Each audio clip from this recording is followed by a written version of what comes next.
to 1996, but not in the way compared to last year. The expectation is not to go for the championship right now. Sure, if we have a possibility, we will use it, but I think it's rather a dream than realistic at this moment, and I've tried to be realistic. So I don't expect too much by this stage.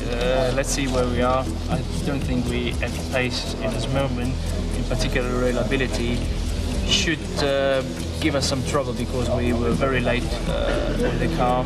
We couldn't do all the tests that we wanted, but we will try and make the best out of the situation. Yeah, it's very relaxed and you know, got over my jet lag and everything, and I've heard it's nice and sunny weather down here now, so good.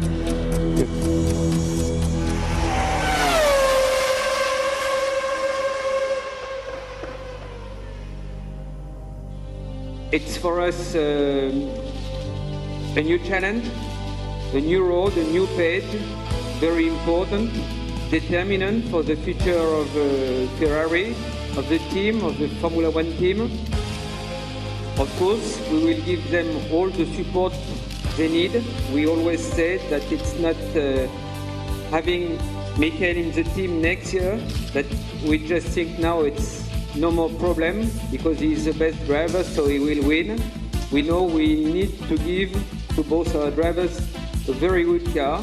We are far to have the best car, but you can be sure that all the efforts will be done in order to make a progression and to bring us to the highest limits of motorsport. The launch of the new John Barnard-designed Ferrari, powered by an all-new V10 engine, is late, losing the team valuable testing time. Schumacher, unsurprisingly, is first behind the wheel, but new teammate Eddie Irvine is optimistic, despite his own lack of mileage. I feel it's going to be a lot closer than people think it's going to be, and by the end of the year, it should be very, very strong. Mika Salo and Ukyo Katayama stay on at Tyrrell for 96 and like their new contender, even if Ukyo finds Salo's seat a little on the large side. Engine is super good. There's lots of power, and of course we need more, but driver is never happy for the power. Car handles very well. It's very easy to drive. I'm very comfortable in the car. It just handles nice. It has lots more grip on high speed and low speed what we had last year. It's better than the other one car. Oh, I can't even talk about them in the same day. It's a new dawn at Benetton. The champion is gone and fortunes now lie with Alesi and Berger.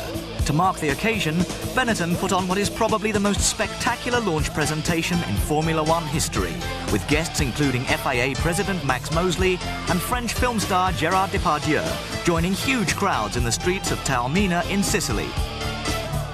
Then it's a horse-drawn cart to the 2,000-year-old Teatro Antico, with Mount Etna providing the backdrop. 15,000 people pack into the theatre to witness the launch of the new B196.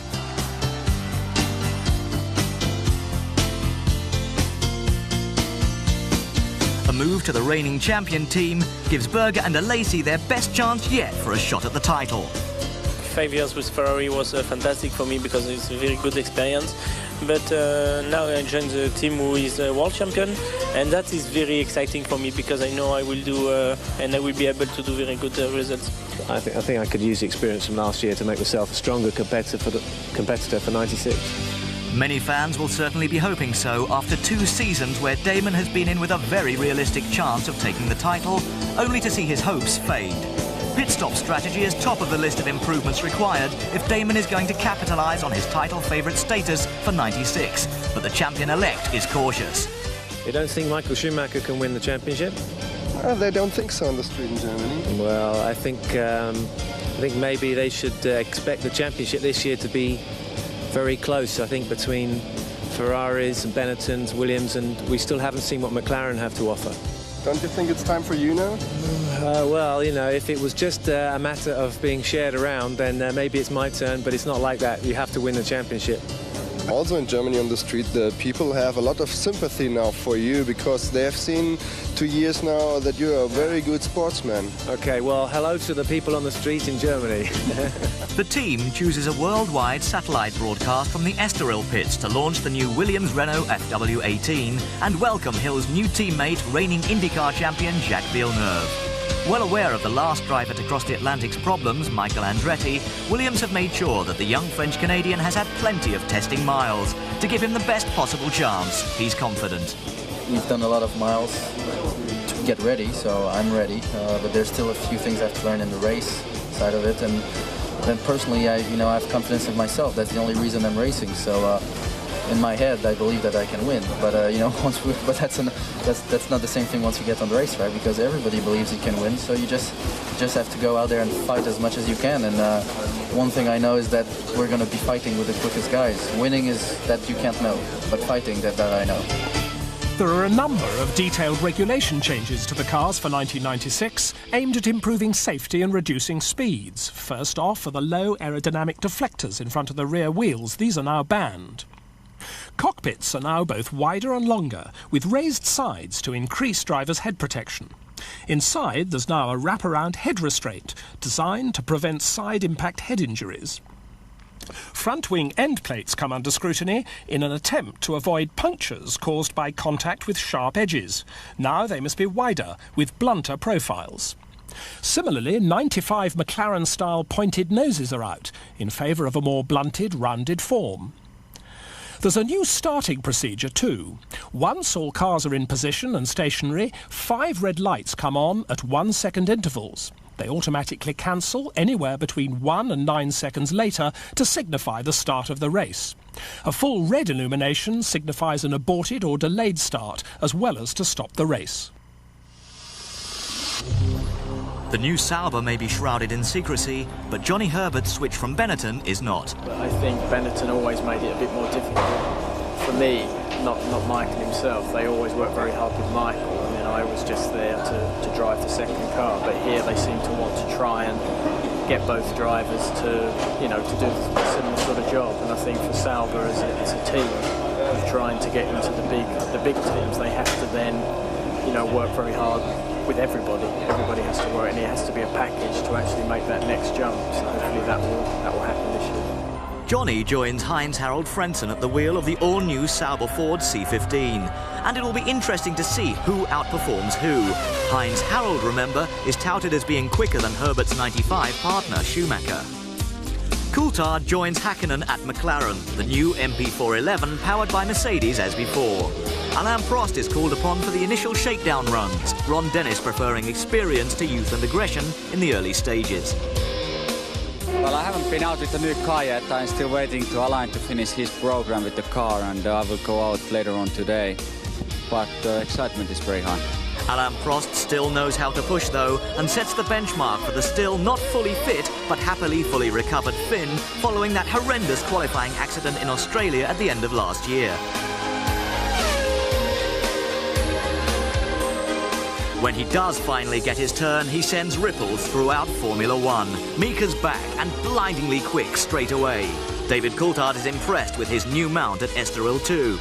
At the moment, in comparison to the old car, it's a step forward in every department. So that's the good thing. And now I just need to work on the balance.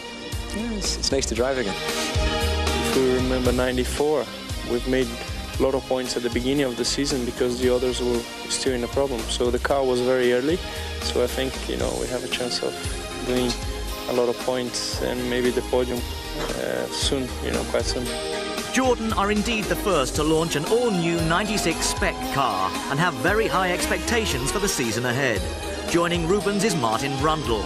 He and team owner Eddie Jordan go back a long way. And of course I was at the beginning of my Formula career really. So it's a nice story and a nice surprise to rejoin him after so long, to think that I'm still a Grand Prix driver and he has his own Grand Prix team is a very nice feeling. Sure, we need to win a race now. We've done everything else. In the junior formulas, both Berger and Jordan have won everything. We've now been second, third, we've had pole position, we've had fastest lap. Next thing is to win a race. We must win. Olivier Panis is unchanged at Ligier, save for the move from bachelor status to married man.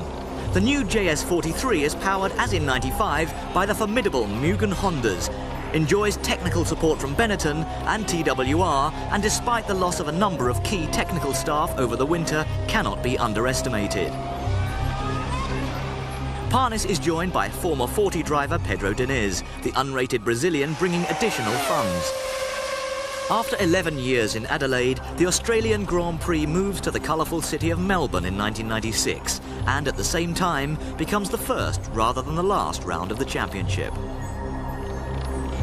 40 drivers Luca Badoa and Andrea Montermini are likely to struggle this year as another regulation change sees the introduction of the 107% qualifying rule. Any driver not within 107% of the pole position time will not qualify. Minardi is another team which may struggle in 1996 with Portuguese driver Pedro Lamy and Japanese Taki Inui at the wheel. Japanese yen are the reason for the latter's inclusion, but when they fail to materialise, Inui's drive disappears in favour of the up-and-coming Italian Giancarlo Fisichella. It isn't a permanent position, however, the team needing to find drivers with funds for its survival. Footwork have an exciting young lineup for 1996, with FIA Formula 3000 Championship runner-up Riccardo Rossit embarking on his debut Formula 1 season.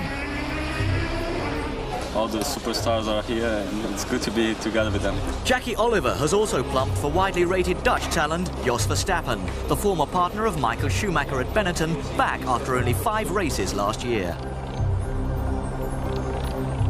Villeneuve is the first to draw blood in the new one-session qualifying on Saturday afternoon. Only Carlos Reutemann in 72 and Mario Andretti in 78 have started their debut Grand Prix from pole. I'd love to have had pole position, obviously, but I mean, Jack's done a terrific job and it was exciting. And I think the new format it is actually very exciting. You know, it's got to happen in that 1 hour. And I thought I had it there for a bit, and I got it taken away just at the end. Despite Schumacher's pre-season reservations, Ferrari are right up there too. At the start, Villeneuve makes a near-perfect getaway to jump straight into the lead. But Hill does less well, and he's swamped at the first corner by the Ferraris of Schumacher and Irvine.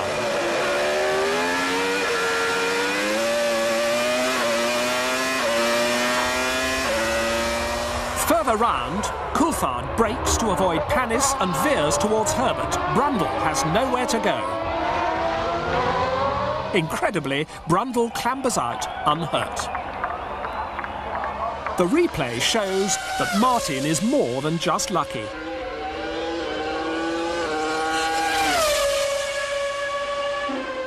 The race is immediately stopped. At the restart, Villeneuve again converts his pole position. This time Hill makes a better job from second spot, with Irvine third and Schumacher fourth. With Brundle having started from the pit lane in the spare car, things don't get a lot better for the Jordan driver. This time he collides with Diniz, spins and stalls at the same spot as his earlier accident. Lap 1, Villeneuve leads by a second from Hill, Irvine, Schumacher, Alesi and Hakkinen.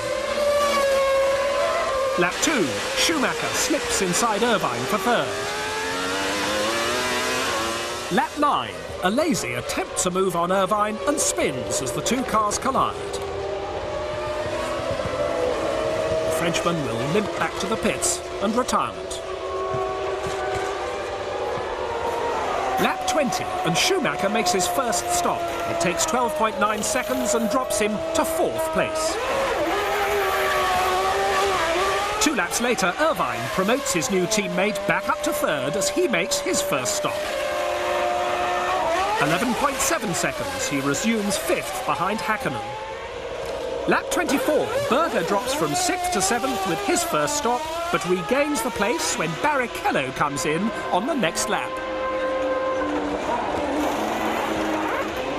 Coulthard, suffering a stuck throttle, indulges in a little autocross on his way to retirement.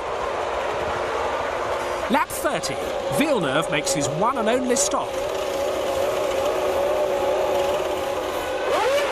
17.6 seconds, he's now second and 38 seconds behind teammate Hill. Lap 32, it's Hill's turn.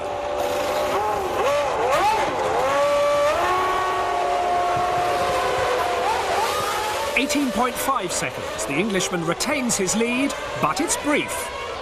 The Canadian newcomer is in no mood to show respect for his team leader.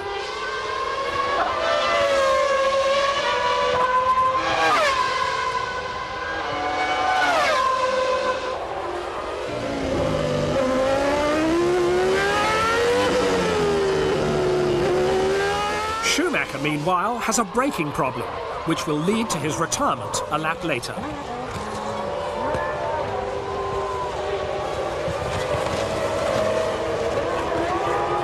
At the front, race leader Villeneuve is under tremendous pressure from Hill, and he has an over-exuberant moment. It's the likely cause of a pit signal that slows him down with fading oil pressure. He's forced to give best to an oil-covered Damon Hill and loses the chance to score his maiden Formula One victory at his first attempt. So, Hill starts 96 where he finished 95 with a win in Australia. Villeneuve is an impressive second and Irvine an equally impressive third on his debut with Ferrari. Berger, Häkkinen and Mika Salo round out the top six. Well, for sure it's disappointing to lead most of the race and then having to slow down, but the whole race itself was fun. It was a great battle with Damon, and for sure today was a good demonstration of the Williams Renault, and it's a very strong package. Rio provides the perfect stopover for some sightseeing, relaxation and light exercise prior to the short flight down to the city of Sao Paulo, host of the Brazilian Grand Prix, round 2 of the championship.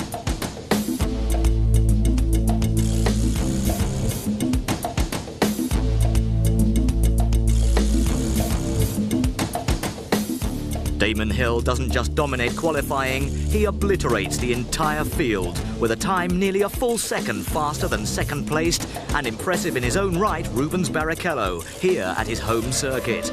Race day, however, is wet, very wet. At the start, Hill is slow off the line as he dives across the track to fend off Barrichello. Villeneuve takes advantage, but Hill manages to rebuff all challenges to lead into turn 1, leaving Villeneuve and Barrichello to scrap over second place.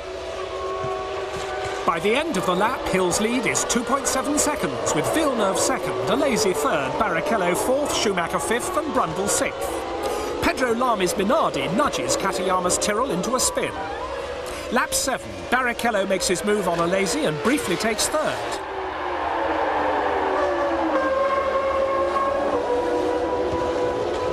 Lap 8, Barrichello tries again.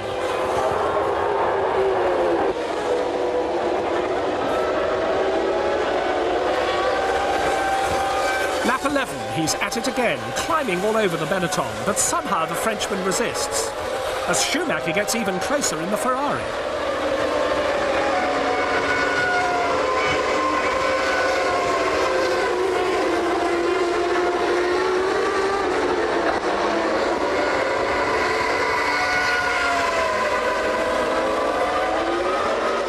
Lap 14, Hill enjoys a lead of nearly 15 seconds over teammate Villeneuve. And the French-Canadian is coming under pressure from Alesi, who's won his battle with Barrichello. In the slippery conditions, Jos Verstappen is flying in the footwork, setting fastest lap in the race so far. While Barrichello has Schumacher and Frentzen on his heels, each tripping over the other. Lap 19, Coulthard slides onto the grass, dropping 8 places to 14th. And Verstappen's scintillating performance comes to a premature end with engine trouble. Lap 24, Schumacher comes in, still opting for wet tyres. And then Berger retires with hydraulic failure. Lap 27, in his attempt to stave off Alesi, Villeneuve runs out of luck at the end of the long back straight.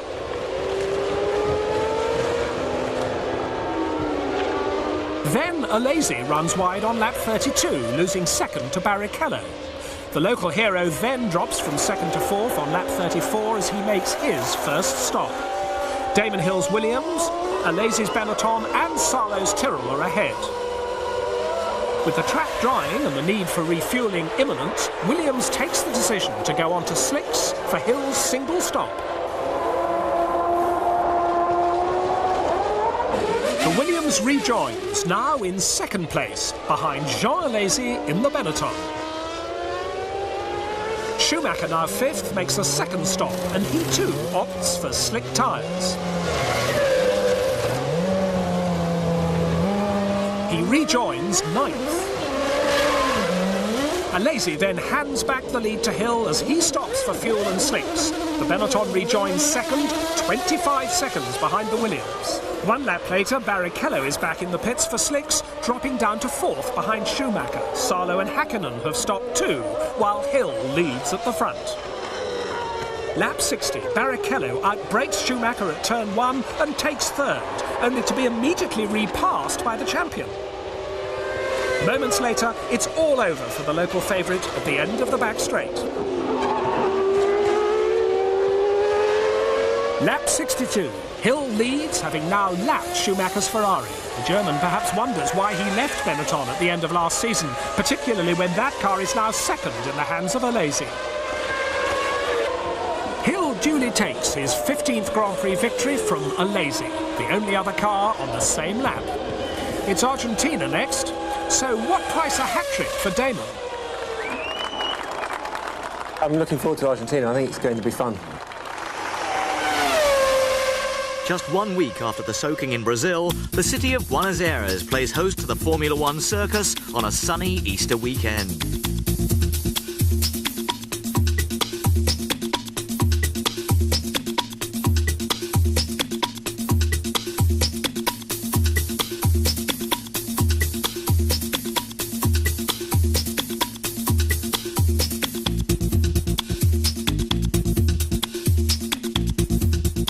Despite suffering a bout of food poisoning, Damon Hill tops the times once more, though not so emphatically as in Brazil. Schumacher lines up alongside with Villeneuve and Alesi behind. Hill makes a clean getaway from pole position and leads Schumacher, Alesi and Berger. Villeneuve makes a poor start and drops to 9th. At the end of lap 1, Hill leads by just over half a second. Coulthard is 3 seconds behind Berger's 4th place Benetton. Villeneuve is fast recovering. First he passes Barrichello and then Coulthard for 5th. Behind Barrichello, Verstappen is 8th, until a slight off onto the grass drops him back to 12th.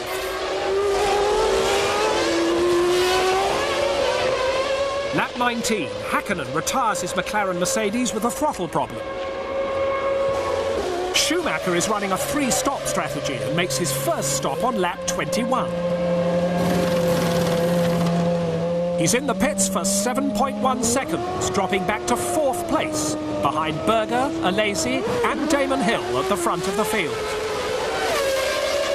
On lap 22, Jean Alesi makes his first stop.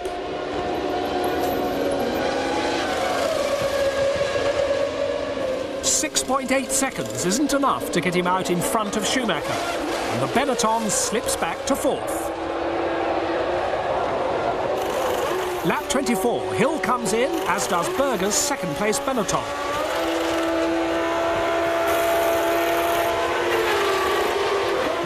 .6 seconds and Hill is back on his way, ahead of Schumacher, who's now moved up to 2nd, with Alesi climbing all over the tail of the Ferrari.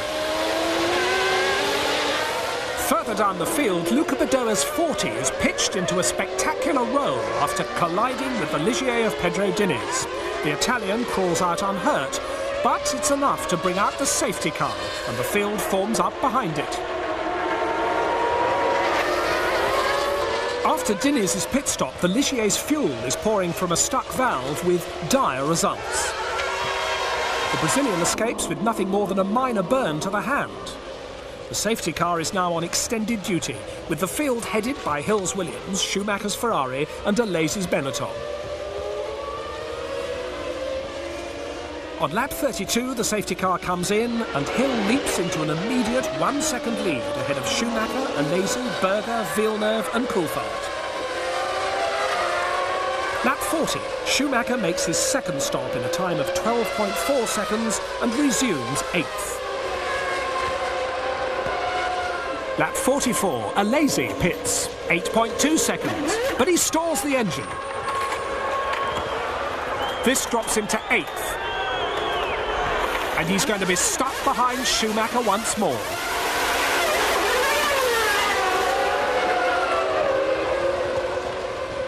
Two laps later, Alesi passes Schumacher's slowing Ferrari. The German's lost part of his rear wing on debris left by a clash between Marquez and Brundle, and he retires soon after.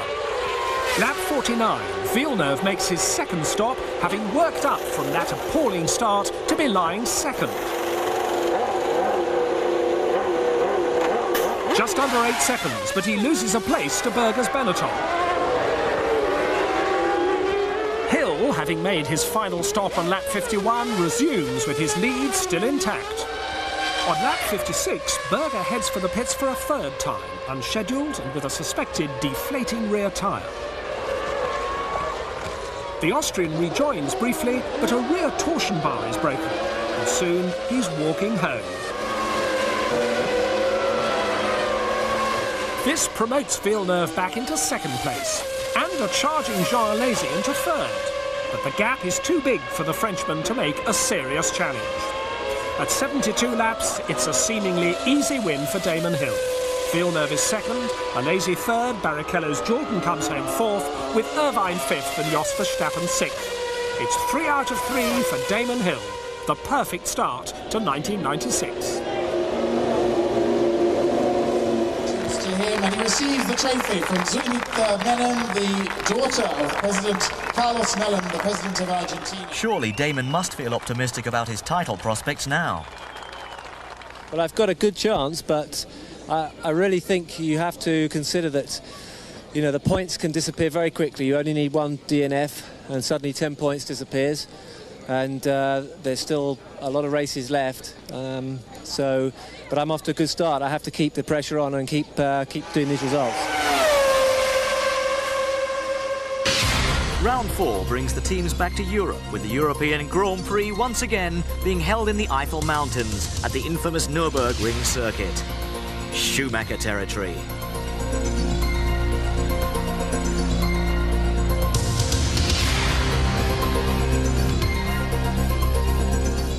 Despite Villeneuve's best efforts, Damon Hill takes his third pole position from the first 4 races with another dominant display, some 0.8 of a second ahead of his teammate. Schumacher is third, over a second behind his old adversary, with Alesi, Barrichello and Coulthard rounding out the top 6.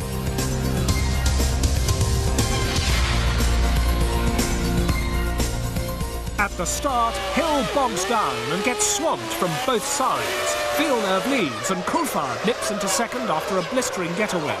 Alesi and Berger are left floundering with brake problems. Katayama stalled on the warm-up lap. He got an illegal push start and he's disqualified. At the end of lap 1, Villeneuve leads from Coulthard, Barrichello, Schumacher, Hill, Hakkinen and Brundle. Further back, a fired-up, hard-charging Alesi collides with Sarlo's Tyrrell at the end of the start-finish straight. By lap 5, Villeneuve's lead is up to 3.8 seconds. Coulthard is a few lengths clear of Barrichello, and Hill takes Schumacher for 4th. Lap 6, Panis collides with Irvine in the battle for 11th. Both retire. Lap 10, and Hill's charge slows. The Williams has a rear-end imbalance. 12 laps later, his first stop comes 3 laps ahead of schedule.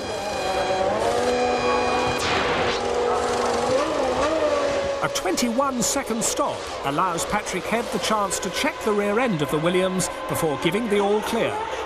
Hill resumes down in 11th place. Lap 23, Schumacher makes his first stop.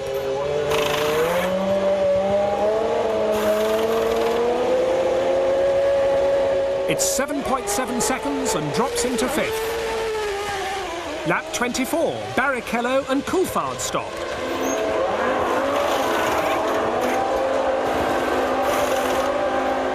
McLaren are quicker. 9.8 seconds drops Coulthard from 2nd to 4th, while Barrichello resumes 5th. Hakkinen breaks the pit lane speed limit on his first stop and is subsequently called in for a mandatory 10-second stop-go penalty. Lap 29. Hill, running 9th, makes a dive down the inside of Diniz, but the Brazilian turns in on the Williams and the two are lucky to keep going. It's enough to drop Hill back down to 10th, behind Verstappen.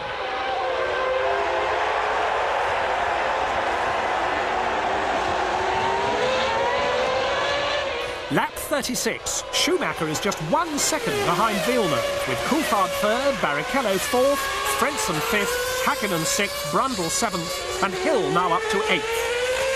7 laps later, the second refuelling stops as first Hill, then Schumacher, and on lap 46, Villeneuve come in.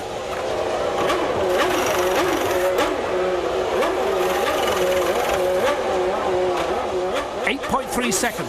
Villeneuve maintains his lead, just. It's all getting very tense in the pit lane, with traffic helping to close the gap between Villeneuve leading and Schumacher second. Will it go the same way as last year, with Schumacher snatching the win almost in sight of the flag?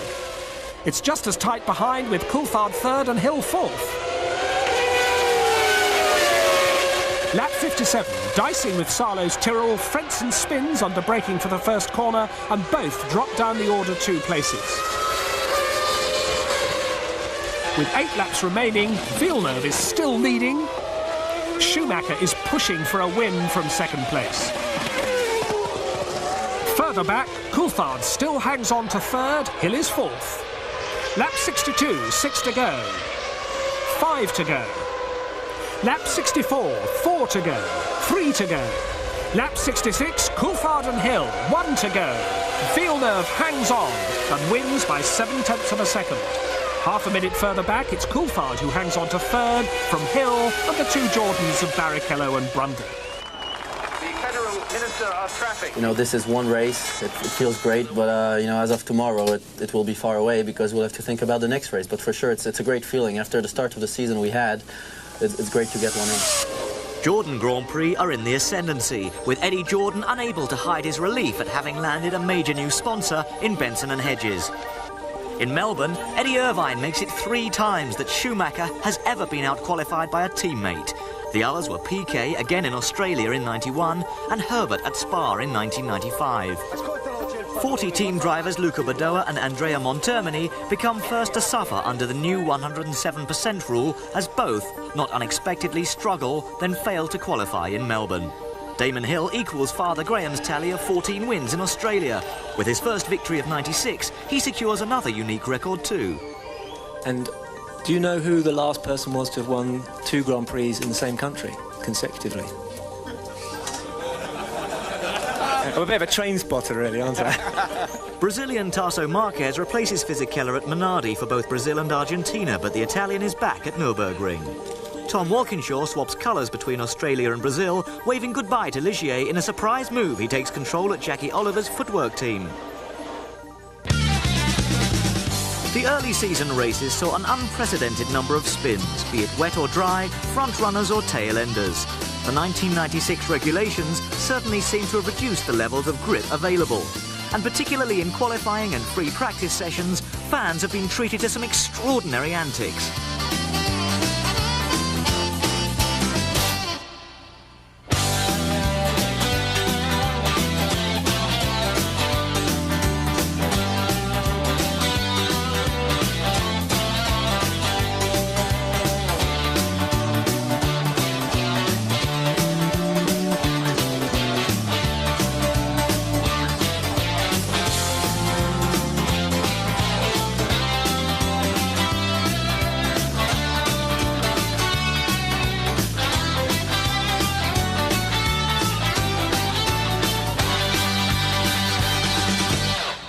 Damon Hill heads the standings after his opening hat-trick of wins and a 4th place at the Nürburgring. With Villeneuve second, the Williams duo are a long way ahead of the rest of the field. And it's a similar story in the Constructors' Championship, with Williams racing away at the top of the table.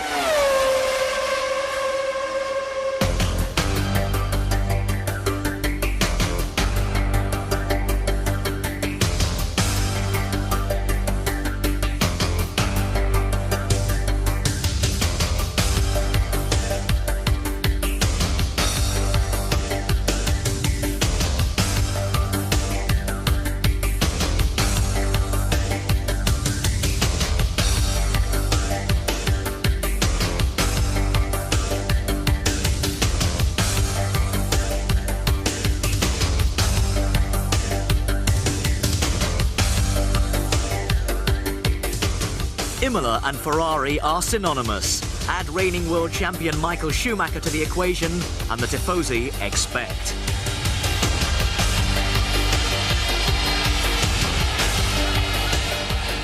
Schumacher delivers his first pole position of 1996 and the crowd go wild.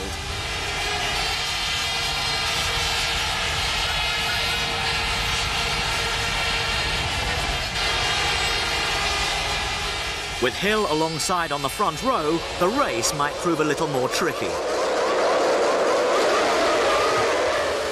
It's fourth-placed Coulthard who gets the jump on the rest of the field at the start. Into the Tamburello chicane, the Scot leads ahead of Hill and Schumacher. Alesi tries to muscle past Villeneuve, and the Canadian's left rear tyre is punctured in the incident. The Williams limps back to the pits for a replacement.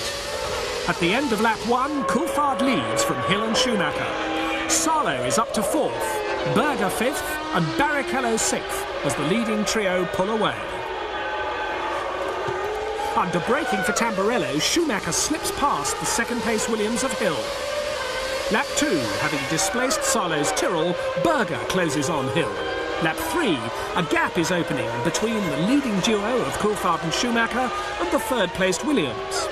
Lap 10, Rob Dennis looks content with the order unchanged. Coulthard ahead of Schumacher, Hill 3rd, Berger 4th, Salo and Barrichello 5th and 6th.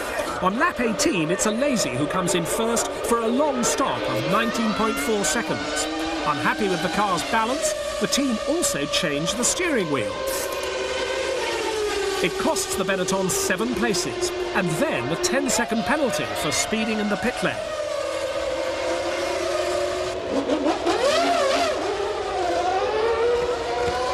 On lap 20, Coulthard makes his first refuelling stop from the lead.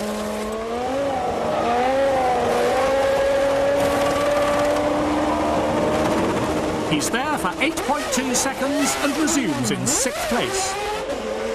Lap 21, Schumacher is in.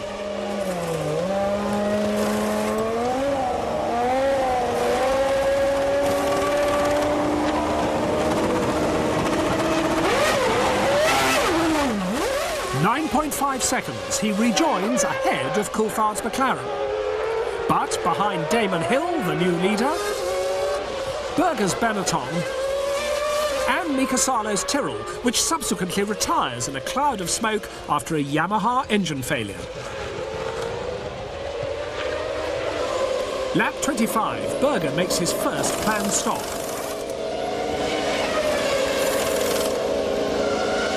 It's 7.4 seconds. He rejoins 4th behind Coulthard.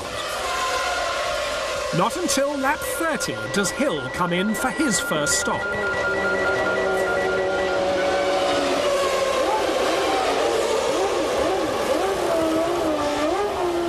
He's there for 7.6 seconds and rejoins in the lead by less than a second from Schumacher. The leading duo is now well ahead of Coulthard 3rd, Berger 4th, Barrichello 5th and Irvine 6th. Schumacher is the first of the leading runners to make a second stop on lap 40.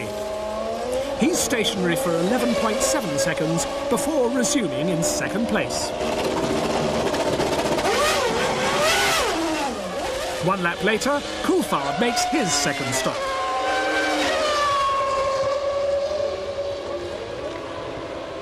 And he stalls it, for reasons which are later explained as hydraulic pressure loss. And he retires on lap 44 when the problem becomes terminal.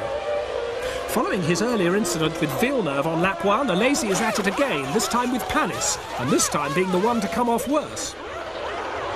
Lap 50, Hill makes his second and final stop.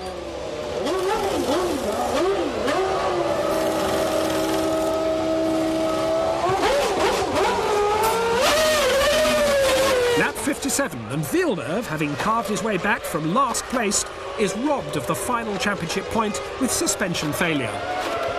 Ironically, it's Jean Alesi who benefits as he's promoted from 7th. So Damon Hill takes a comfortable 4th win of the year, having played the better tactical battle. While some 16 seconds further back, Schumacher only just makes it to 2nd place. A front brake disc has exploded, locking the right front wheel solid. So Berger takes the final podium position, Irvine in the 2nd Ferrari is 4th, Barrichello 5th and Alesi 6th. The Tifosi run wild.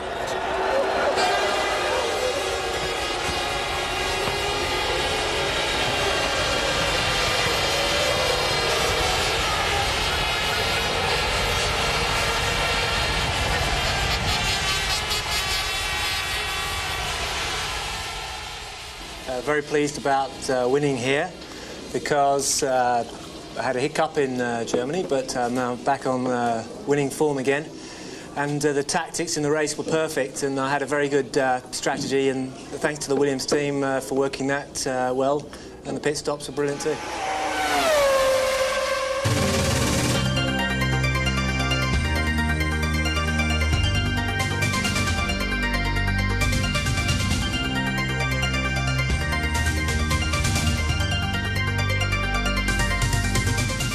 While Footwork's Rosset and Verstappen set about modifying their cars as much as they could against Monaco's unforgiving barriers, Schumacher, no doubt buoyed up by his performance at Imola, again puts the #1 Ferrari on pole position, with Hill second and an all-Benetton row 2. Villeneuve, meanwhile, found himself languishing down in 10th place. On a damp track, from second on the grid, it's Hill who comfortably outdrags Schumacher in the run-up to Saint-Devote. Further back, as the rest of the field scrabbles through for the long climb up to Casino Square, Verstappen, who's opted to start the race on slicks, slides straight into the barrier. With Hill in the lead, it's Schumacher's turn next. The German presses too hard too soon, sliding straight into the wall at the next right after lows. A rare error for the world champion. By the end of lap 1, we would also lose the 2 Minardis of Lamy and Fisichella and the Jordan of Barrichello, bringing the number of retirements to 5. And by lap 2, Hill has a 4.3-second lead, Alesi's Benetton is second, Berger third, Irvine fourth, Frentzen fifth, Coulthard sixth, and Villeneuve seventh. Lap 5, the battle for fourth is hotting up, with Irvine's Ferrari heading a 9-car queue. Berger is out on lap 10 with gearbox problems. Frentzen's frustrations behind Irvine reach a head on lap 18 when he damages the front wing of the Sauber on the exit to Saint-Devote. He'll be in the pits next time round. By lap 28, Hill is in for slick tyres, relinquishing his lead to Alesi.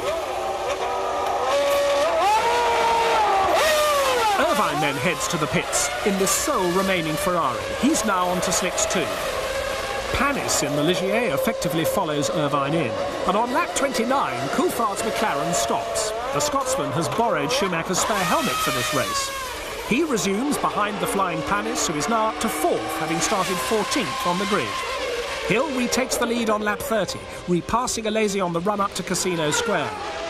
Lap 36, Panis literally pushes Irvine's Ferrari out of the way at lows and moves up to 3rd. The Irishman restarts the stricken Ferrari on the downhill gradient and returns to the pits to check the car and refasten his belts. With the race almost in the bag, Hill's Renault engine suffers a rare failure on lap 41, a major blow-up in the tunnel.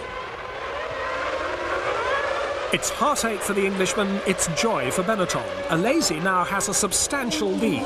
Panis is promoted to second, despite losing 10 seconds in a quickly recovered spin on Hill's oil. Lap 59, Alesi's in the pits. This isn't in the script. The team, unable to identify a handling problem, dispatched the Frenchman on a fresh set of tyres. But a lap later, it's all over. Sauber are suitably pleased. Alesi's demise has promoted Herbert to 3rd. It's a tense time for Anne Panis. Olivier is leading a Grand Prix, Ligier are in sight of their first win since 1981, and Coulthard is closing in the McLaren. Lap 66, Luca Badoer's slow 40 takes out Villeneuve. Hakkinen now goes 5th and Salo 6th. But in the final laps, Irvine's eventful race ends where Schumacher's had on lap 1. And Hakkinen and Salo join in. But it's joy for Ligier as Panis hangs on to score his maiden Grand Prix victory less than 5 seconds ahead of Coulthard. Herbert's steady drive rewards Sauber with 3rd. Frentzen is 4th, despite heading into the pits on the last lap. Salo and Hakkinen are credited with 5th and 6th. This race is very difficult race because the start of the race is raining. My car is very good in weight. After change just the tire because it's a completely full tank in the start. No fuel, the finish of the race is very difficult because the fuel, I don't know, is finish the race because the fuel is less, very difficult. The box speak with me, slowly, Olivier, but David push very hard, it's very difficult.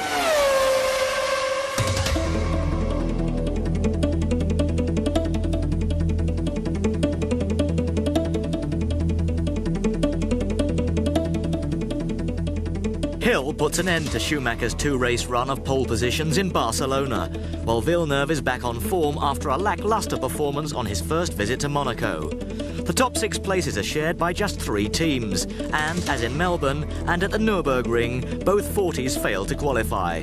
On race day, however, sunshine is replaced by torrential rain. Schumacher bogs down at the start as Villeneuve takes an immediate lead with a lazy tucked in behind and Hill slipping back to third. Coulthard's McLaren is an immediate casualty after a collision with Lamy. So are Fisichella and Rossette's footwork after a separate incident. Villeneuve leads by 1.1 seconds on lap 2 from a lazy Hill, Berger, Irvine and Schumacher. Lap 3, Herbert has an excursion into the gravel but survives. A beached Irvine doesn't. Lap 4, Hill has a little excursion, dropping him from 3rd to 5th. Lap 8, Hill is in trouble again. This spin drops him further down the field to 8th. Schumacher, meanwhile, has closed on the tail of the Villeneuve-Lazy lead battle. Lap 11, Hill has yet another spin, this time into the pit wall. Schumacher dispenses with a Lazy in clinical fashion before repeating the manoeuvre on Villeneuve to take the lead on lap 12. Further down the order, Verstappen manages a 360 on the straight. Then Diniz partakes in a little rallycross, and Salo recovers after this pirouette. Lap 24, Schumacher makes a 7.2 second stop and rejoins with a comfortable lead. Lap 32, Alesi makes his sole refueling stop in 12 seconds and drops from 3rd to 4th. Lap 34, Berger's in trouble in the pits with a sticking left rear wheel. He eventually gets away with only 3 new tyres in 5th position. 2 laps later, Villeneuve's stop drops him down to 4th behind Schumacher, Barrichello's Jordan and the recovering Berger. At the end of lap 45, Barrichello, who was up to 2nd at one point, retires with clutch problems. Lap 48, Verstappen spins out of 5th place, promoting both Häkkinen and Pedro Diniz, who's on course for his first championship point. An incredibly smooth and dominant display by Schumacher in treacherous conditions, in complete contrast to the fortunes of Hill, a spectator after just 11 laps. So Schumacher wins his first race for Ferrari in considerable and flamboyant style. Lazy takes 2nd after a race-long battle with Villeneuve, who's 3rd, with Frentzen having quietly assumed 4th, Häkkinen 5th and Diniz 6th. The warm-up on the car was already quite good. We made some final changes which improved even further for the race, and after that it got better and better, and as I said, I took some different lines which was quite a difference after a couple of laps, and that was the reason. Circuit Gilles Villeneuve, Montreal. The late great Gilles' son in with a realistic chance of winning his home Grand Prix on a circuit named in honour of his father. All the world's press are present for the story of the year. Jaques goes quickest, but Damon isn't about to hand anyone any favours. With traffic so heavy in the last 30 minutes, would anybody ever take a risk and try going out in the first 30 minutes? There seemed to be 1 or 2 cars on the circuit for the first 20 minutes. Racing drivers are a bit like journalists, they all stick together in case they miss something. Schumacher is left stranded at the start of the warm-up lap with a fuel pressure problem. After what seems like an eternity, he gets underway, but now he'll have to start from the back of the grid. At the start, Hill assumes an immediate advantage over Villeneuve, Alesi, Irvine and Häkkinen.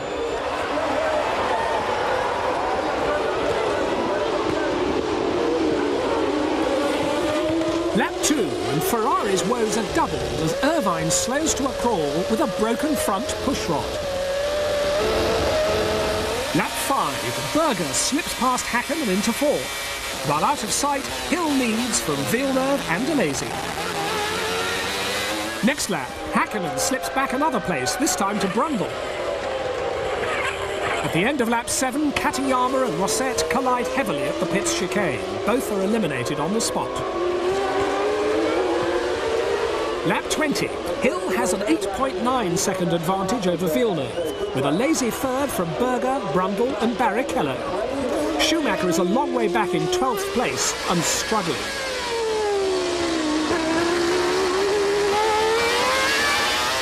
Lap 25, Barrichello's Jordan is out with clutch trouble, just as Brundle comes in for his first stop. Lap 28, Hill resumes in second. His first refuelling stop has taken 9.5 seconds and Villeneuve now leads. Lap 36, the Canadian, running a different strategy, is in for his one and only stop. 11.5 seconds, he drops back to second behind Hill. Lap 41, with a lazy Hakkinen and Coulthard all having made their one and only stops, it's Schumacher's turn, now running up in 7th position.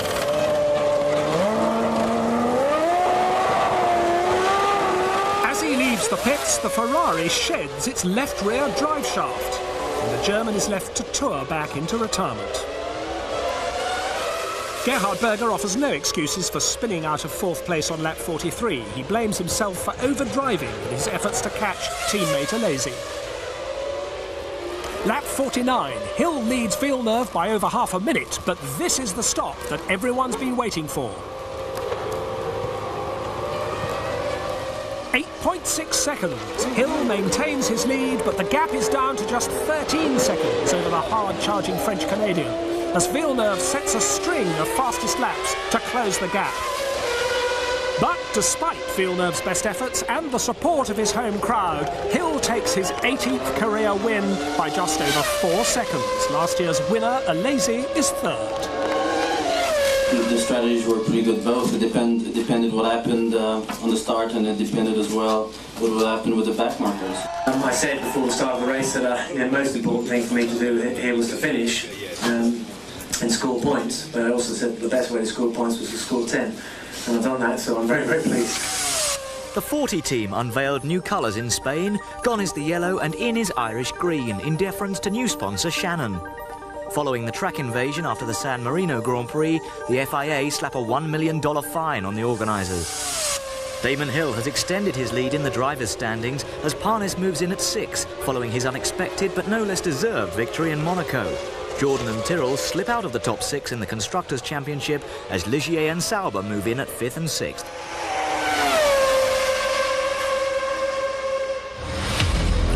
Manicourt, home circuit to the Ligier team, and great expectations after Parnes won in Monaco. It's a circuit at which Damon Hill's Williams has often shined in qualifying, only to be left floundering in Schumacher's wake in the race.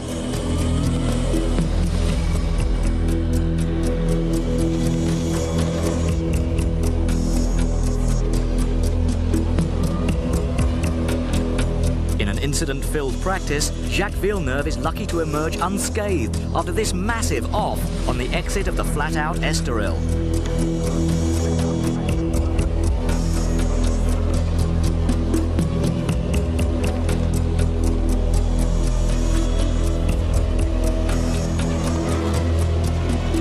This time around, it's Schumacher who takes the pole spot, and Hill who must settle for an incident-packed second. Alesi's Benetton is third, and Villeneuve bounces back to 6th. Eddie Irvine is 10th, but finds himself relegated to the back of the grid when his car fails the post-qualifying scrutineering checks. Just like Canada, Ferrari's and Schumacher's woes continue on the formation lap.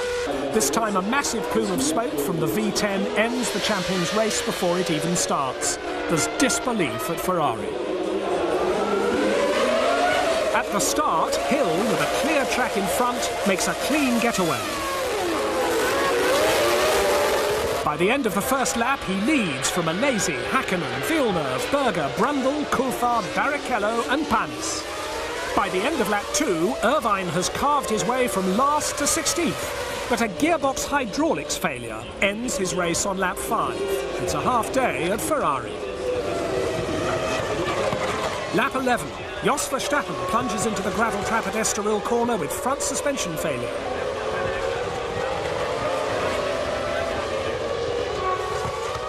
Lap 21. Alesi is the first of the leading runners to head for the pits. 7.3 seconds drops him from second to fifth. Lap 27. Race leader Hill makes his first stop and rejoins second. Häkkänen's in on the same lap. He rejoins fourth, with Villeneuve, the current race leader, not yet having stopped. He does so on lap 30.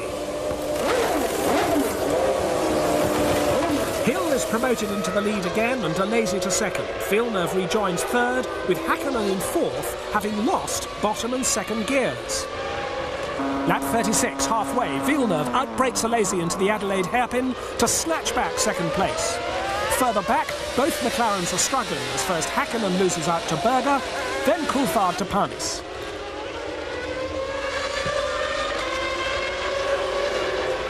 Lap 49, Villeneuve's in again. 8.4 seconds, he hangs on to second place. Lap 54, Hill resumes after this second stop with a lead of some 11 seconds over Villeneuve. Alesi and Berger are third and fourth, nose to tail.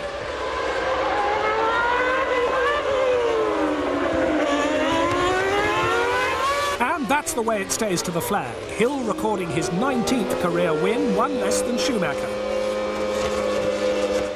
You go off on the parade lap and the guy's engine blows up in front of you. It's not what you expect.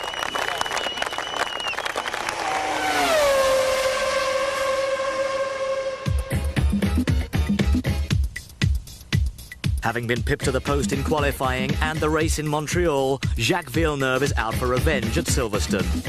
But first, to qualifying.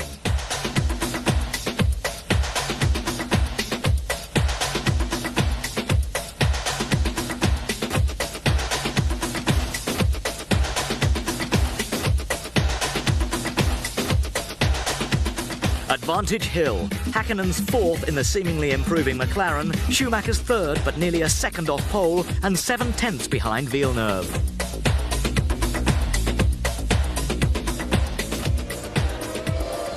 At the start, Hill bogs down badly, again.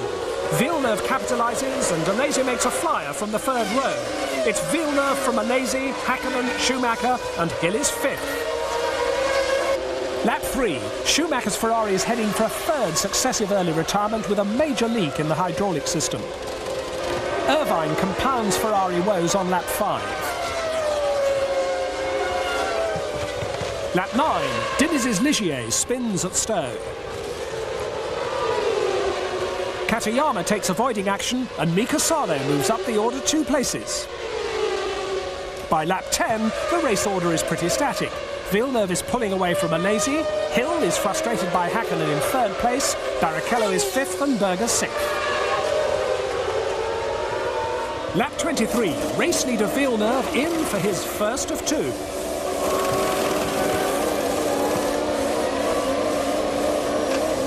The French-Canadian rejoins fourth, just behind Hill, who on lap 24 radios the Williams pit that his car feels unstable at the rear.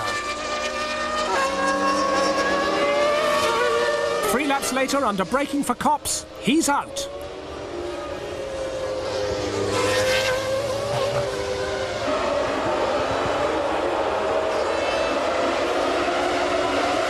Lap 31.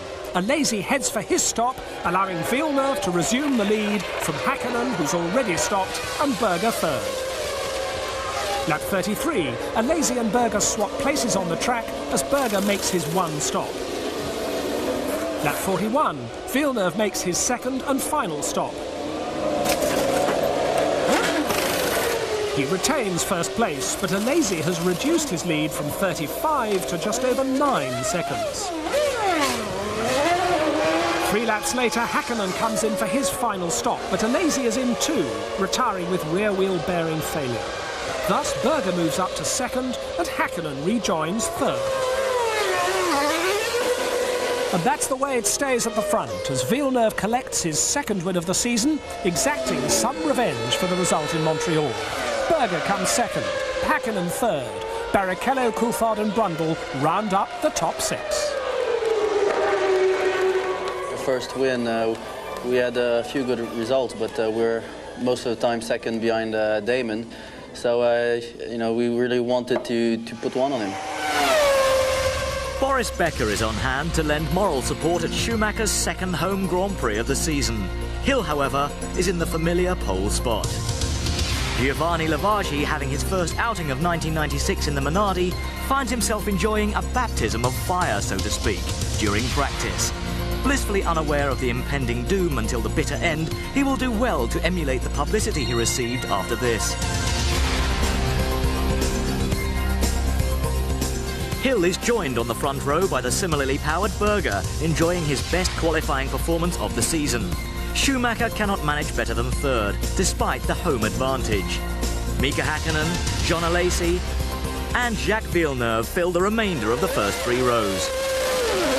And again, Hill fluffs the start, Berger takes the initiative, Schumacher blocks Häkkinen, Alesi makes another absolute flyer from 5th on the grid to take 2nd. After running into the back of Herbert Sauber, Verstappen is the first out at the first chicane. The lap 1 order is Berger, Alesi, Hill, Schumacher, Coulthard, Villeneuve, Häkkinen, Barrichello and Brundle. Lap 8, Berger, Alesi and Hill have opened up a considerable gap. Schumacher is 4th. The Ferrari leads an impatient queue of Coulthard, Villeneuve, Irvine and Häkkinen, the latter pair pushing each other hard. Lap 13, Häkkinen in for his first stop, suffers gear selection problems trying to get away. He eventually gets going only to pack up a few yards later when the gear change electronics fail. Lap 20, Hill's 8.1 second stop drops him down to 5th. Lap 22, Alesi makes his one and only stop in 10.3 seconds. Schumacher and Villeneuve are in too, nose to tail.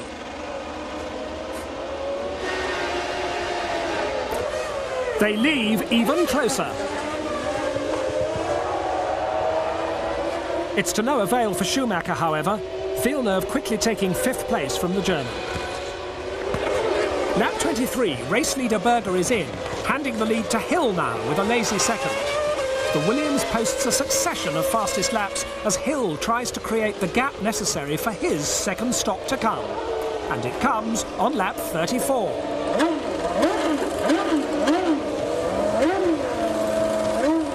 It's 8.2 seconds. He rejoins in 2nd place behind Berger, but ahead of Alesi, Villeneuve and Schumacher.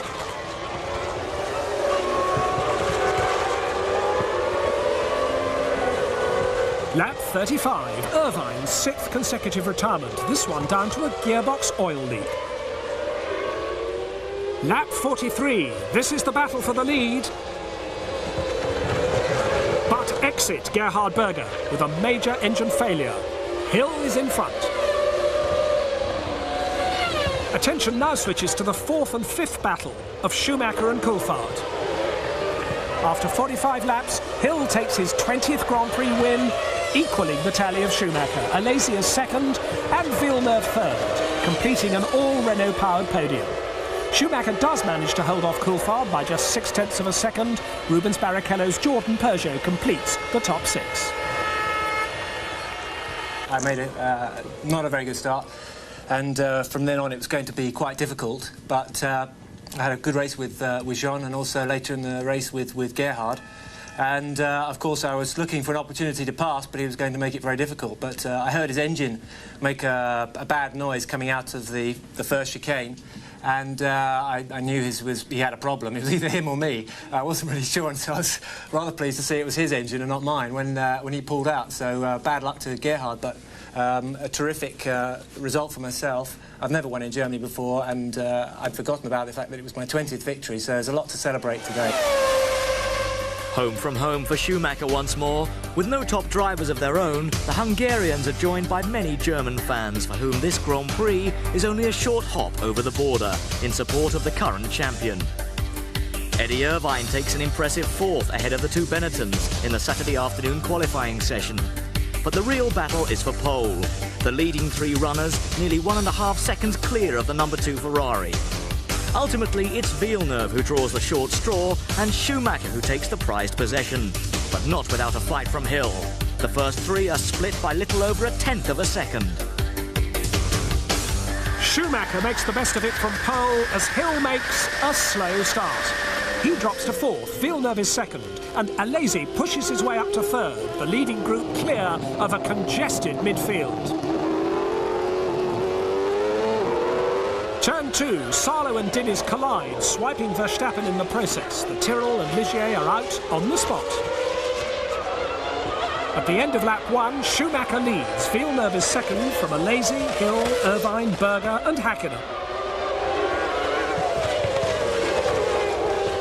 Lap 6, and 12th placed Brundle makes a spectacular exit across the gravel. Lap 9, Villeneuve has closed to within half a second of Schumacher, while Alesi and Hill are now some 10 seconds behind.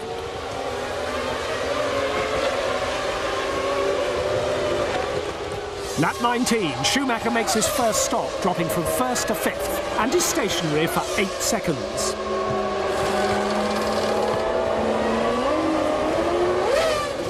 Lap 21, Villeneuve comes in.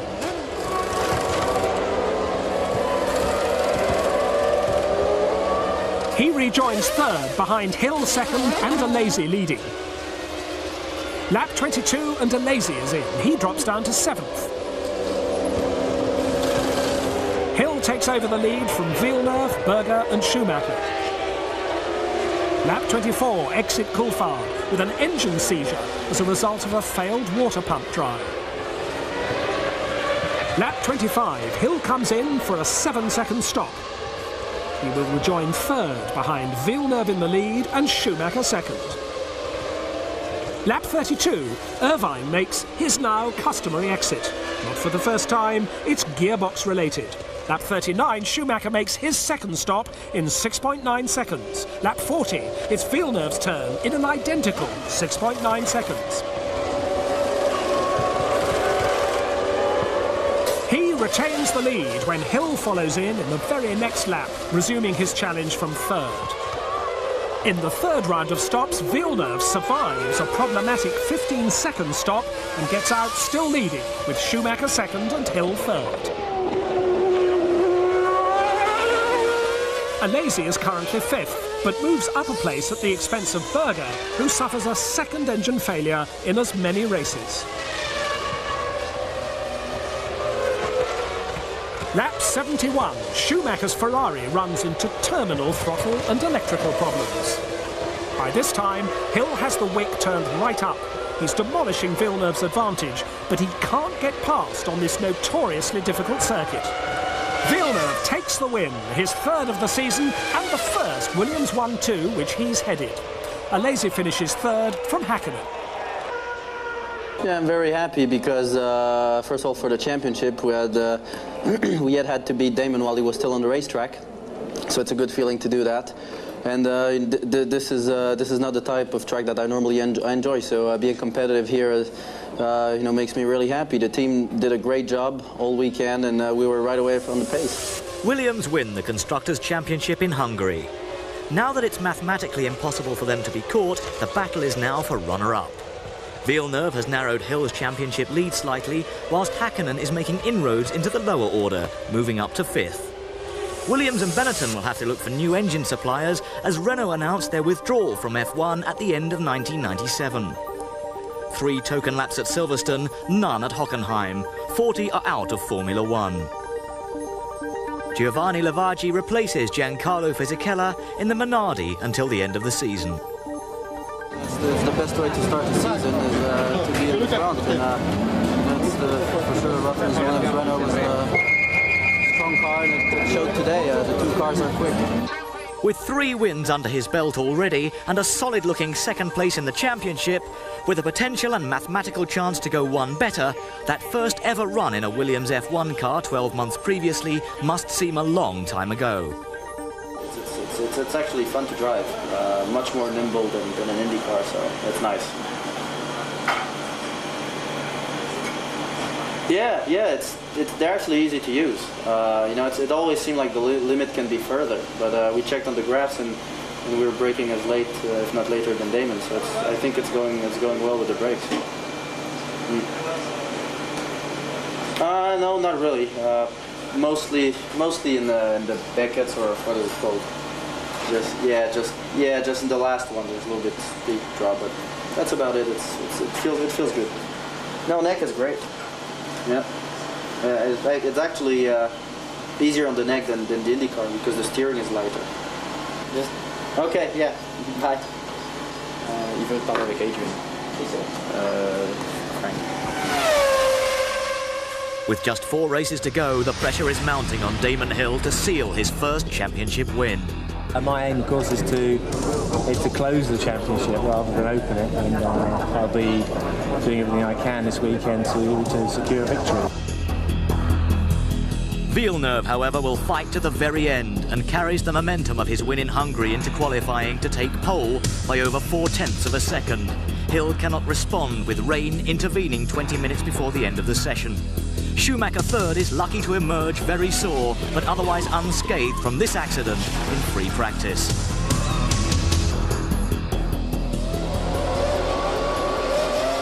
Villeneuve makes a clean start from pole, with Schumacher slotting into second ahead of Hill. Barrichello, Herbert and Frentzen get entangled at the notorious La Source hairpin. The 2 Saubers are eliminated on the spot, along with Panis's Ligier. On the run-up to Les Cons, Coulthard pressures and passes Hill for third. At the end of lap 1, the order is Villeneuve, Schumacher, Coulthard, Hill, Hakkinen, Berger, Alesi, Brundle and Irvine. Lap 11, Verstappen stops to investigate a sticking throttle. Nothing is found and he resumes, only to suffer a major incident on the exit of Stavelot a lap later. Lap 14, and with the safety car deployed, Schumacher heads for his first stop. Alesi makes his move too. As Schumacher rejoins, it's confusion at Williams. Villeneuve has missed his stop. Hill is coming in for his when he's radioed to stay out. Too late, and the Englishman loses precious time.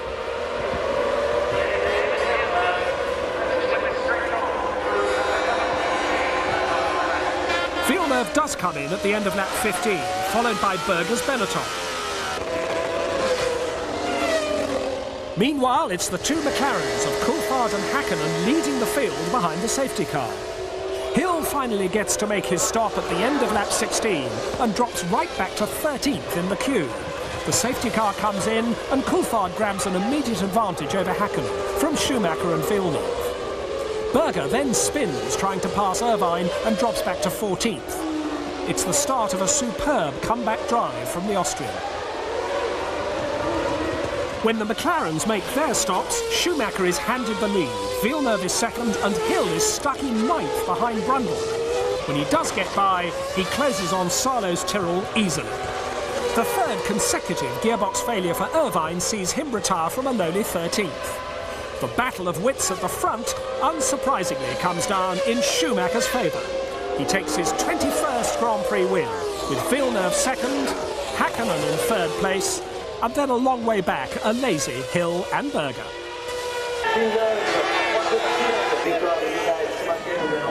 It's going to be difficult to find words for that. I mean, 1.2 seconds behind qualifying, and then in dry circumstance to do what we have done today, I wouldn't have bet again like in Spain 1 penny on it. With Villeneuve having closed to within 13 points in the race for the title, Monza provides Hill with the opportunity to clinch it or open it up.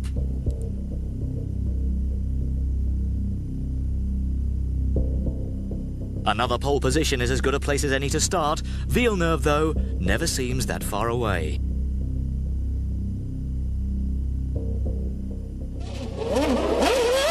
Alesi makes his usual flyer from the 3rd row to lead Hill into the first chicane, with Villeneuve 3rd, forced across the gravel.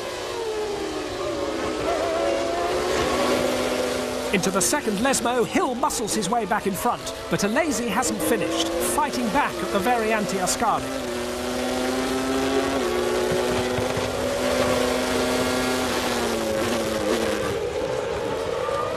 Villeneuve is displaced by Hakkinen at the Parabolica, so that across the line it's Hill, Alesi, Hakkinen, Villeneuve, Coulthard, Schumacher, Berger, Irvine, Herbert and Brundle. Lap 2, second chicane. Villeneuve clips the tyres and Coulthard is eliminated. The McLaren's steering is broken. Lap 4, it's Häkkinen's turn to be clobbered by errant tyres, this time courtesy of Alesi. He heads for the pits for a new nose, dropping to 17th. Lap 5, Berger out, gearbox. Lap 6, race leader Hill is out at the first chicane. I can't blame anyone but myself for what happened, and I know I'm going to have to sit very anxiously and watch the rest of the race, so if you'll excuse me, I'm going to go back and do that now. Alesi therefore leads from Schumacher with a big gap to Villeneuve, Irvine and Brundle. Lap 8, Frenzen's out with broken front suspension, those tyre stacks. Lap 11, Villeneuve makes his first fuel tyre stop as Patrick Head checks for tyre stack damage, 8.8 seconds.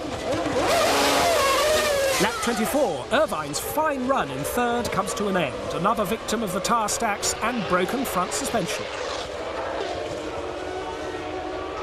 Lap 25, Villeneuve locks up and has to take an alternative route. Lap 31, Alesi relinquishes the lead to Schumacher, courtesy of a 9-second stop, but he retains second spot ahead of Häkkinen, now back up to a heroic third after his earlier problems. Schumacher presses hard before his stop comes on lap 33.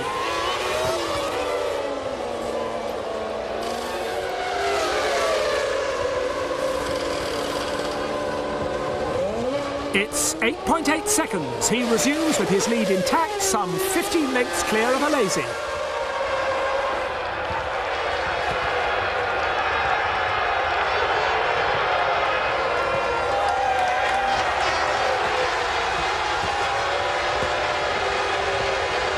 After a second stop, Häkkinen maintains his third place. Brundle's fourth, and the second Jordan of Barrichello is fifth. Lap 40.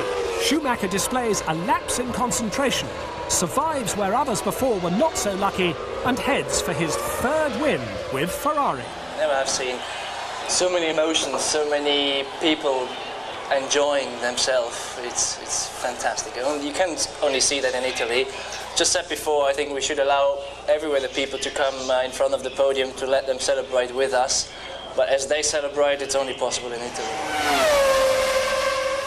With neither Hill nor Villeneuve increasing their points tallies in Italy, it's still all to play for in Estoril. Somewhat fittingly, qualifying becomes a two-horse race between the championship contenders, and even Schumacher takes a back seat in one of the most closely fought sessions in years.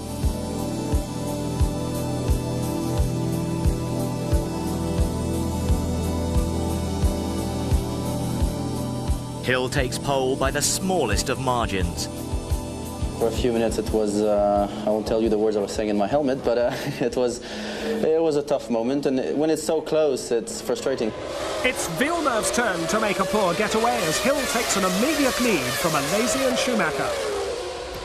Local man Lami's Minardi is left on the grid and joins in after the rest of the field has got away. Lap 16, Villeneuve is climbing all over Schumacher's tail before passing the Ferrari the hard way, right round the outside of the long right-hander before the pit straight.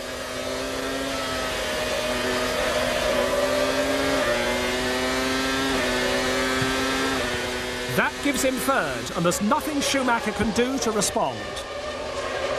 Hill heads for the pits. His 7.7 second stop drops into third. Next lap, Villeneuve is in, 7 seconds. He slips back to 7th. Schumacher is in 2. His stop, 7.2 seconds. He resumes 8th. Lap 22, with Hill amongst the back markers, Alesi takes the opportunity to come in. Lap 35, with Hill having stopped a lap earlier, Villeneuve is in, stationary for 7.2 seconds. He rejoins second, not far behind Hill. Schumacher and Alesi are running close, third and fourth. Very close.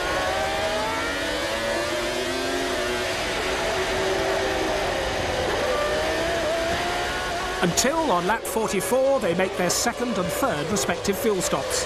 Ferrari's proving the more favourable as the German sneaks into third.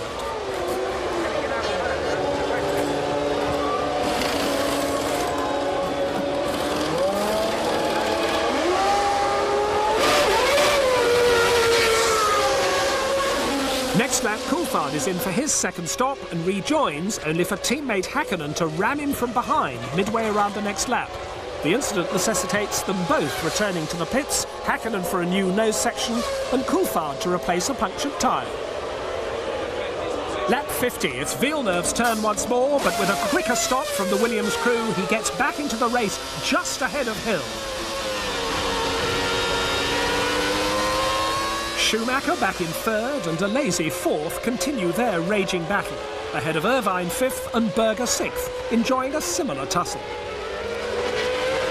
Now it's pretty much all over. Villeneuve consistently lapping about a second quicker than Hill, so that by the end of lap 70, the Canadian takes his fourth win of the season from Hill. We knew we had to beat Damon by at least 10 points to still keep us a slim chance for the championship, and that's what we did today. We were counting on the start, but for once Damon left the grid pretty good, and we had a pretty bad one, and it was looking grim at that point. Shock news followed on the Monday after Spa. One of the most famous and enduring partnerships in F1 will finish at the end of the season. McLaren and Marlboro are to split after 23 years, 9 drivers' championships and 96 race wins together. McLaren have a new title sponsor in the shape of German tobacco brand West from 1997. Between Spa and Monza, Heinz-Harald Frentzen is confirmed as Villeneuve's teammate for 97. Hill, the championship favourite, is left out in the cold. Shades of Mansell and Prost, it seems. Speculation then links the champion-elect to Jordan, Benetton, McLaren and even newcomer Stewart GP. But Hill confounds the F1 world by signing for TWR Arrows for 97. In the run-up to the Japanese Grand Prix, Walkinshaw announces deals with Yamaha for their V10s, Bridgestone tyres, and Brazilian Pedro Diniz is confirmed as Hill's teammate in the new Dark Horse team for 97.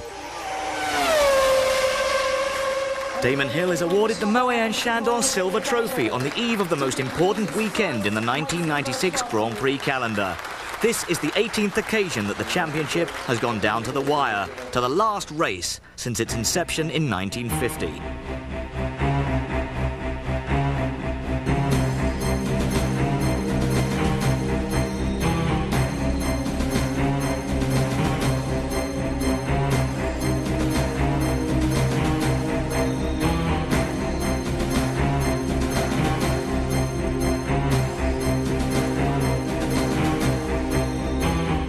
Eddie Irvine cannot believe Villeneuve's speed. The French-Canadian, taking his third pole position of the year, is the focus of everyone's attention. With the gauntlet now down, Hill languishing back in a provisional fourth place, must pull something out of the bag. The pressure is on.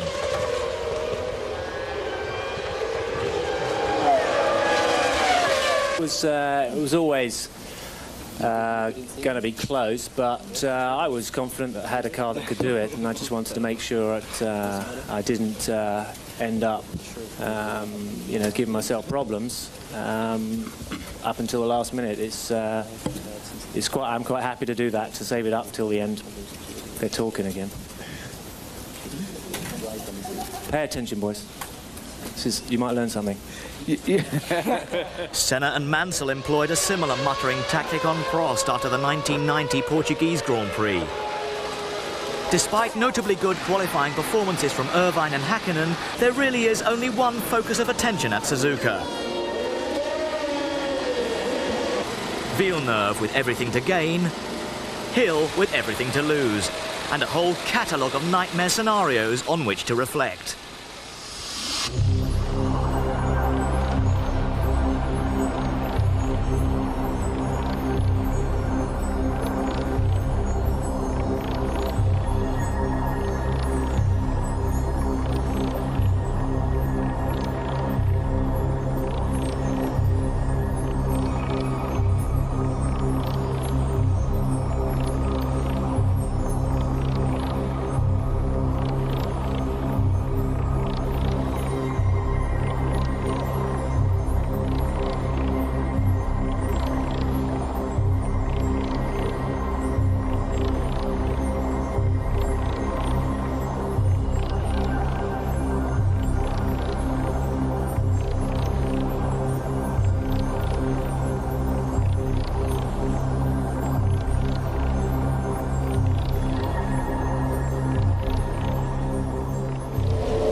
As if there isn't enough tension already, the first start is aborted when Coulthard stalls his McLaren on the grid. Start 2. Hill makes a dream getaway. Villeneuve is the one to fluff it this time and is swamped by Berger, Häkkinen, Schumacher and Irvine.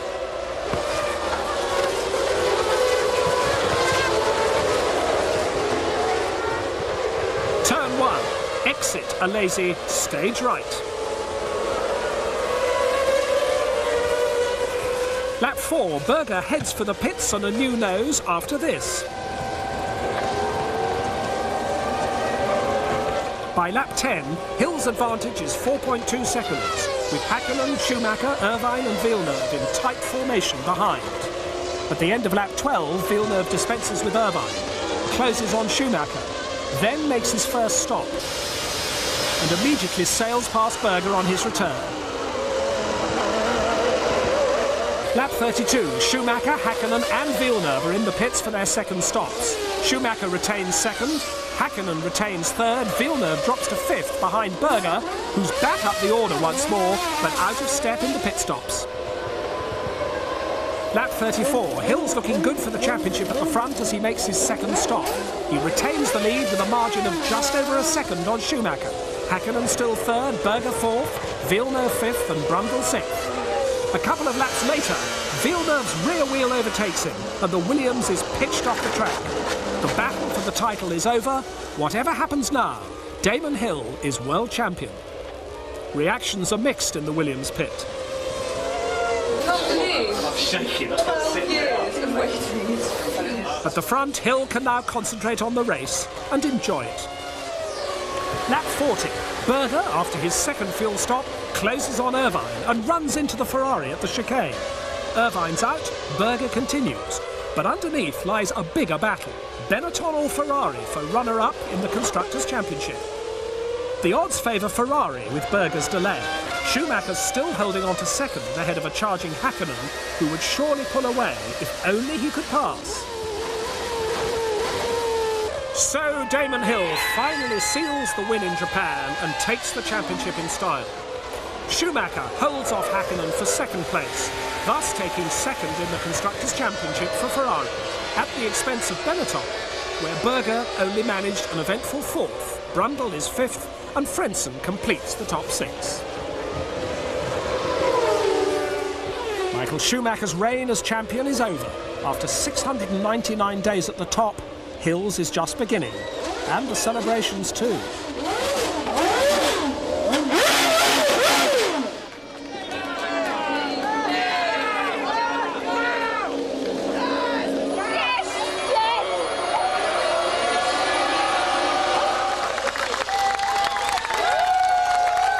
When you've won the championship and a Grand Prix all in one race, it's a hell of a thing, I tell you. I think this is going to take a while to the full impact to really hit me. But right now I feel like I'm on a rocket that's just about to take off. Damon Hill becomes the first son of a Formula One world champion to win the title himself. He's the 8th Briton too, and joins Mike Hawthorne, Jim Clark, John Surtees, Jackie Stewart, James Hunt, Nigel Mansell, and of course his late father, Graham.